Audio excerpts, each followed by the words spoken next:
Good morning traders. स्वागत है आप सभी का हमारे YouTube channel stock market signal पर। ट्रेडर्स, जैसा कि आपको पता है कि क्वार्टर 2 का रिजल्ट आना शुरू हो चुका है अब, और हम इस वीडियो में और एक नया सीरीज चालू करें अपने यूट्यूब चैनल पे। क्वार्टरली एनालिसिस करेंगे हर एक रिजल्ट का, किस रिजल्ट के अंदर में क्या दिख रही है, कौन से कंपनी ग्रो कर रहा है, कौन से कंपनी से हमें निकलना चाहिए, कहाँ पे हमें अवॉइड करना चाहिए पोजीशन बिल्ड करने से पहले। हर एक चीज़ हम डिटेल में एनालिसिस करेंगे। तो चलिए, सबसे पहले हम एक क्वार्टरली रिजल्ट आया है और ये स्कैनर का आप प्लेटफॉर्म देख रहे हैं। सबसे पहले एवेन्यू यानी डी मार्ट को हम देखेंगे, जो कि बहुत ही चर्चा में रहा है। ये स्टॉक रिटेल सेक्टर से ये आता है। तो आप एवेन्यू सुपर मार्ट का देखेंगे तो ट्रेड्स यहाँ पे 4320 रुपया का भाव चल रही है, और NSE BSE दोनों पर लिस्टेड है ये।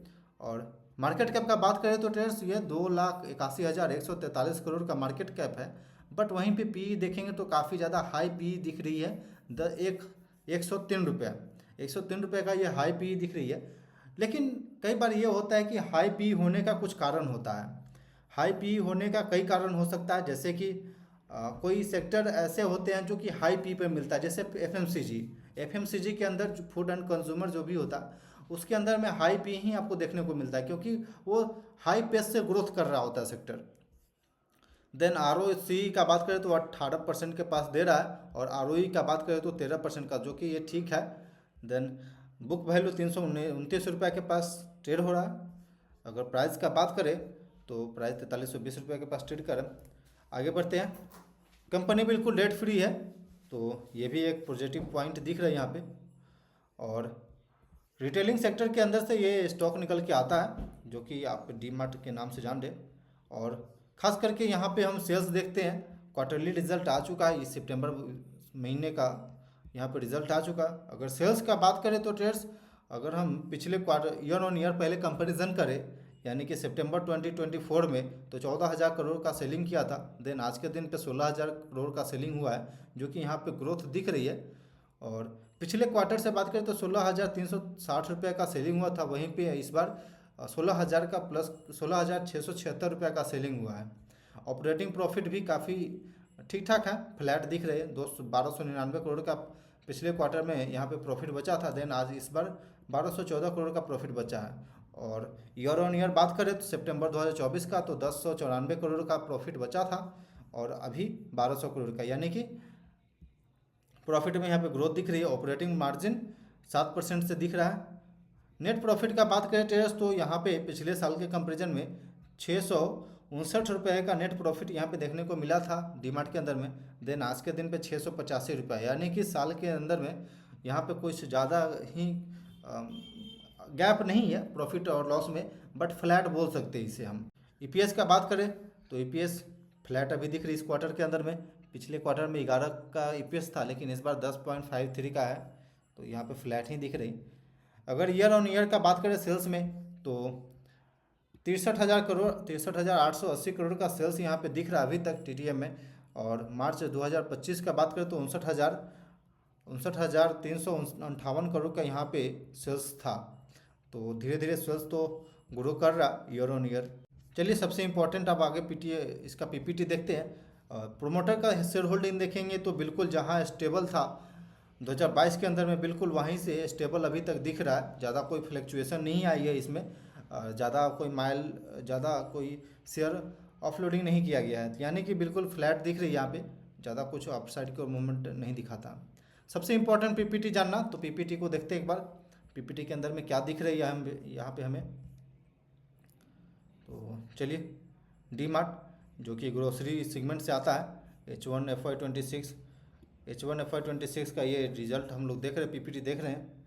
सबसे पहले business overview, operating financial summary भी दिखाएगा इसमें, तो बिजनेस ओवरव्यू में देखेंगे।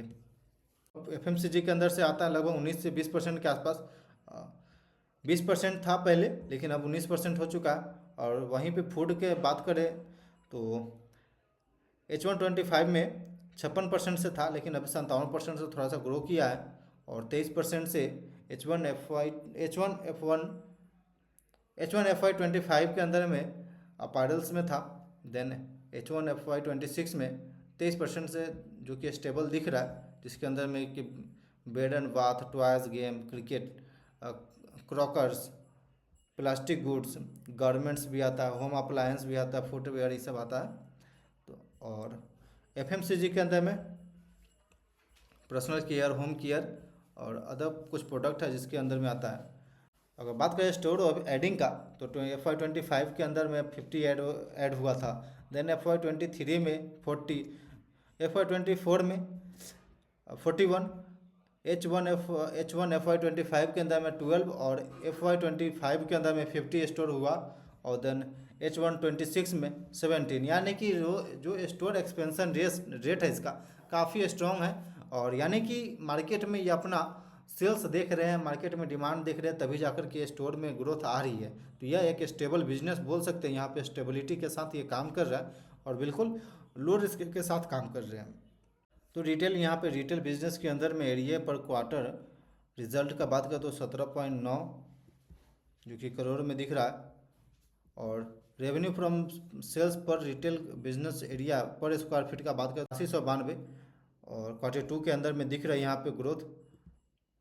और 8700 पिछले बार था, यानी कि पिछले बार के मुकाबले अगर Q1 का बात करें तो Q1 से थोड़ा सा डाउन यहाँ पे सेल्स आया है। और Q4 से देखा जाए तो यहाँ पे अपसाइड की ओर मूवमेंट दिखा रहा है। तो धीरे धीरे मतलब कि स्टेबल तो है मार्केट में, इसका प्रेजेंस तो काफ़ी अच्छा दिख रहा है। रेवेन्यू फ्रॉम ऑपरेशन का बात करें तो 3215 करोड़ का यहाँ पे दिख रहा है H1 FY25 में। और FY25 में देखा जाए तो 5700 करोड़ है। यानी कि अभी से लेकर के हो सकता है कि आगे फेस्टिवल सीजन आया, देन उसके बाद से न्यू ईयर वगैरह ये सब चलेगा सेल, तो उसमें हो सकता है कि बाइंग इसमें काफ़ी अच्छा आ सकता है। यानी कि H1 और Q2 जो Q2 का सीज़न जो होता है वो काफ़ी स्ट्रॉन्ग होना चाहिए और ओवरऑल रिटेल सेगमेंट के लिए स्ट्रॉन्ग भी होता है, क्योंकि उसमें शादी सीज़न भी होता है, फेस्टिवल सीज़न भी होता है। तो इस चीज़ को ध्यान में रखते हुए ही रिटेल सेगमेंट में ध्यान दीजिएगा ट्रेड्स। और EBITDA मार्जिन का बात करें तो 2543 करोड़ का EBITDA H1 FY26 में दिख रहा है। और FY25 का बात करें तो 4543 का दिख रहा है। यानी कि आगे का अभी भी टाइम बाकी है, H1 अभी चल रहा है, तो आने में आई थिंक ये कवर कर देगा जो कि इसका एवरेज रहा है, उससे अपसाइड को निकलेगा। H125 का बात करें तो 2332 का था, लेकिन इस बार H126 का बात करें तो 2543 करोड़ यहाँ पे दिख रहा है EBITDA मार्जिन, तो ये भी स्ट्रॉन्ग है। तो ट्रेड्स ठीक है, जो भी आपने देखा इसमें वो कोई रिकमेंडेशन नहीं है बाइंग सेलिंग का, तो इस बात का ध्यान रखिएगा। बस यहाँ पे हम रिजल्ट एनालिसिस करने का कोशिश कर रहे हैं, और जो भी सेक्टर, जो भी स्टॉक अच्छा लगेगा उसे हम जरूर बताएंगे। पहली बार तो चैनल को सब्सक्राइब कर लीजिए, वीडियो को लाइक करिए, और कैसा लगा वीडियो कमेंट सेक्शन में जरूर बताइएगा। क्लोज कर दे वीडियो को। Thanks for watching this video. Please like and subscribe my YouTube channel for more updates.